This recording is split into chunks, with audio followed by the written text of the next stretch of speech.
Tomáš Baldýnský is a well-known TV writer and producer whose most recent work was the hit comedy Kosmo. He's also worked over the years as a newspaper columnist and film critic, among various other activities. Our tour of Tomáš Baldýnský's Prague begins in the city's Letná district at Club 777. It's a dingy, open all hours bar with slot machines in the back. It's my favorite spot in Letná. I live here now, and I don't know if your listeners know that, but Letná is full of this like modern cafes, and they treat you with flat whites and fair trade soya chinos, stuff like that. And this is the direct opposite. This is like 24 hours opened spot with slot machines and roulette, and they have beer and they have coffee. You can smoke here, and people tend to finish their binge drinking here. So when I come here in the morning, because I do come here to work, to write, I usually come here at like 8:30, 9 a.m. and I meet some people who were drinking all the night here. They're finishing the drinks, and I sort of like it because of when I watch them, I feel that I'm as rebel as them. So that's what I like it. And they have very eclectic jukebox here because of you can hear here everything from racist heavy metal bands to intellectual chanson singers. Frankly, it's a pretty strange place to come to work, it seems to me. It is, but you know what?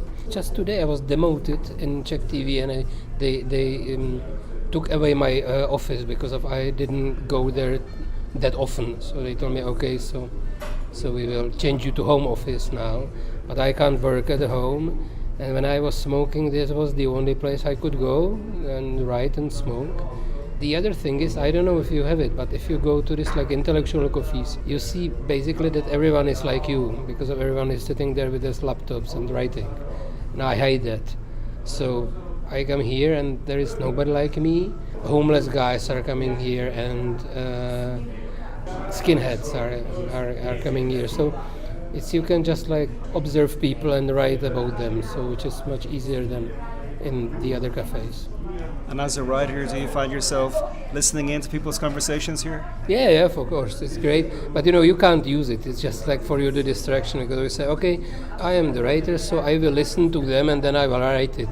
You don't write it because it's of no use, but it's usually very funny. And who are the clientele here? On my way here, I met an old friend of mine, and he said that he used to come here sometimes, and he thought it was a place where sometimes off-duty police came, and also criminals. Yeah, I believe that this is the spot where everyone comes. I see the drug dealers here, and I see, for example, my partner who is the novelist, and she comes here as well. So I believe this is like most eclectic place in Prague. You're saying you live here at Letná. Letná is maybe the most hipsterish part of Prague now. How do you feel about that development? I just sort of hate it because I say what every hipster says, that I was here first. I liked it here before all of the others. But it's sort of difficult to live here now because it's getting more and more expensive. And people who live here tend to make me furious when I see them running around on their electric scooters with IMAX in the designer bags. So I'm sort of thinking to moving somewhere else. But there is Stromovka Park, which is one of the most beautiful places in Prague, so you just can't lose it. From Letná, Tomáš Baldýnský and I hop on a tram down to Malá Strana. There, just a few meters from Charles Bridge on Mostecká Street, is a building that his family have had a close association with for generations, and was Baldýnský's own home in the past. He leads the way up to a small terrace with a wonderful view across the district's distinctive red-tiled rooftops. This is really a beautiful spot, and I haven't been here 2 or 3 years, so I just wanted to come by, and you gave me the reason.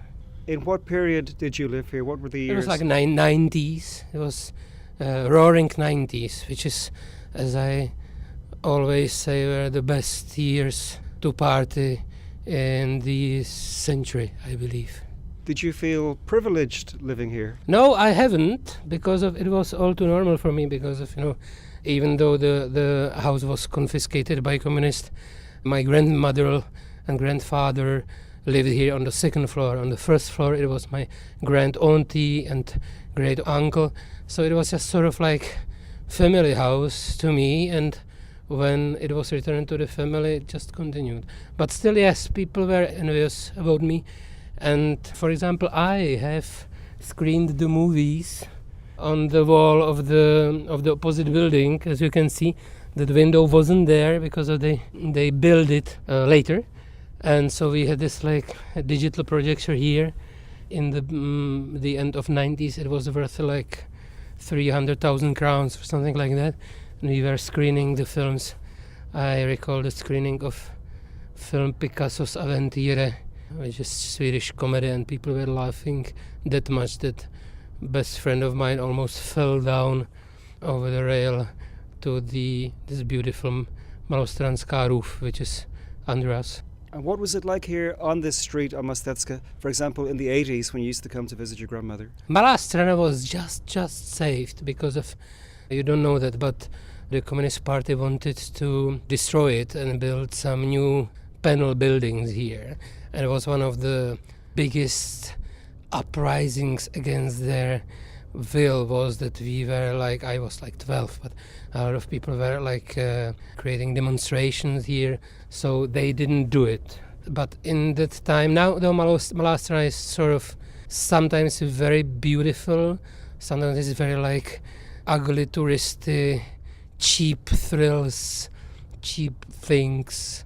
In those times it was like really romantically fading away and falling apart. The street was full of scaffolding and the bricks were falling from the walls. But it was sort of, well, I was a child, so I just recalled it with a lot of nostalgia, and I believe in those times it was better off because there was full of people who were actually living here. Not like this, that they all are just hotels, Airbnbs and offices. There was the cinema, which was closed down. There wasn't McDonald's, but it was milk bars. Yes, I liked it better then. So it was really a neighbourhood still in those days? Yeah, it was famous for its like closed, tight community which was living here, and which was like very slowly falling apart in the 90s. We had this family friend, which she was the countess. She was like 8 years old, and she lived in Tomášská Street.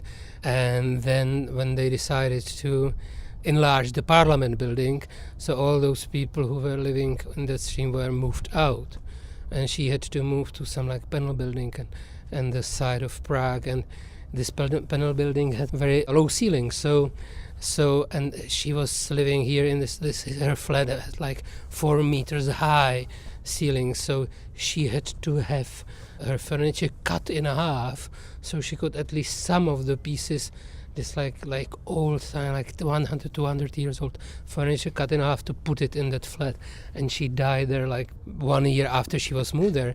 She couldn't cope that she wasn't living here, so it was really strong, this like feeling of mutuality. And I still, even though I don't live here, and I just like pass some buildings and I still see some of the remaining neighbors. And there is this butcher shop in Karmelická Street, which my grandmother was working there, and her co-worker now owns it and she still runs it, so something left.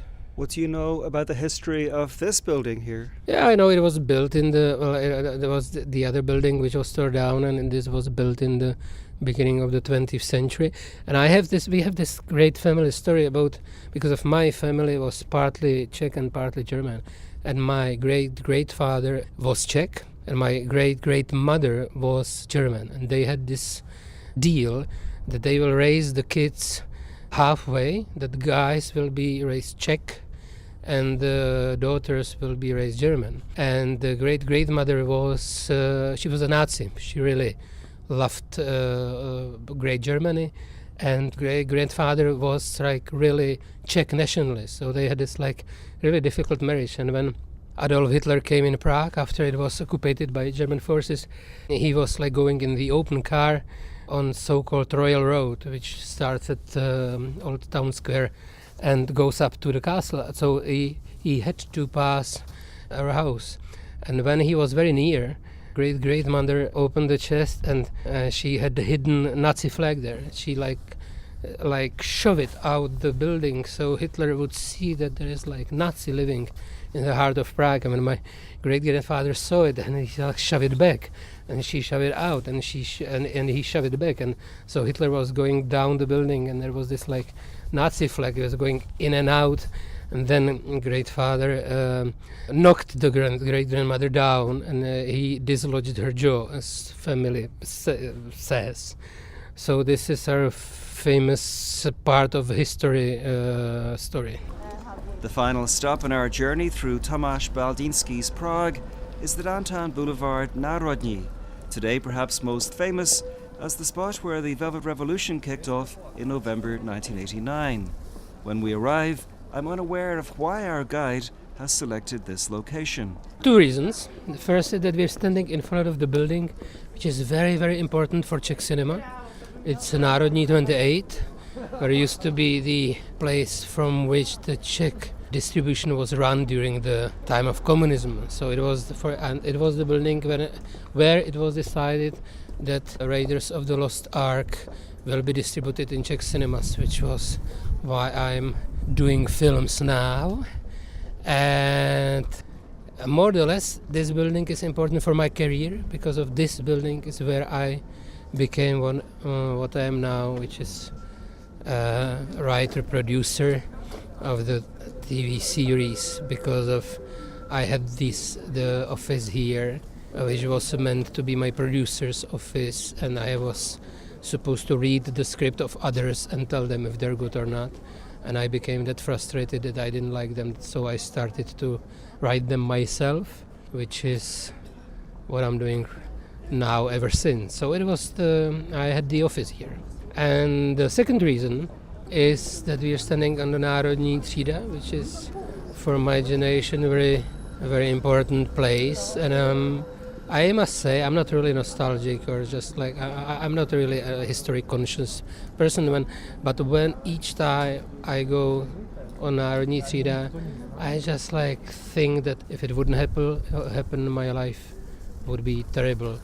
And now I must say my life is quite okay. So this is my second reason. And for listeners who don't know, which I'm sure there are very few of them, this is where the revolution began in 1989. What were you doing at that time? I was here. I wasn't beaten, and I am not the hero, but I was present, and I was the member. And it was beautiful evening until the cops showed up. Yeah, then I was here. Well, tell us more about it. I mean, for example, how close were you to the police? I was at the beginning of the street, and we are now on the like second end. So and beating started like in the half of the street. So I wasn't that close. Well, I almost said Fiesels. Cops were everywhere, but the cops who beat people weren't in proximity of me. So we just ran away because that's what you did at the time.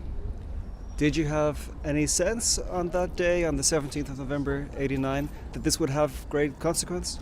Really, yeah. It wasn't just that day, but we had this feeling which started in the winter of that year that it has to collapse, and then you had all those Eastern Germans emigrating, leaving their Trabants here, and you had August demonstrations, and you have 28th of October demonstrations.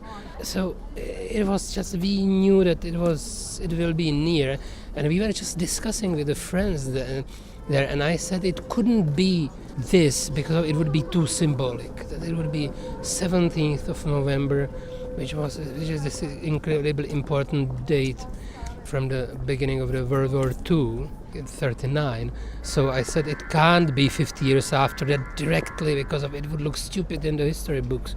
And it happened. My final question, Tomáš, it's a big question. How do you view the way Prague has developed since that time as a city? Well, it's great. It's great because of just, it's a living city. It's modern. They're not people like killing each other much.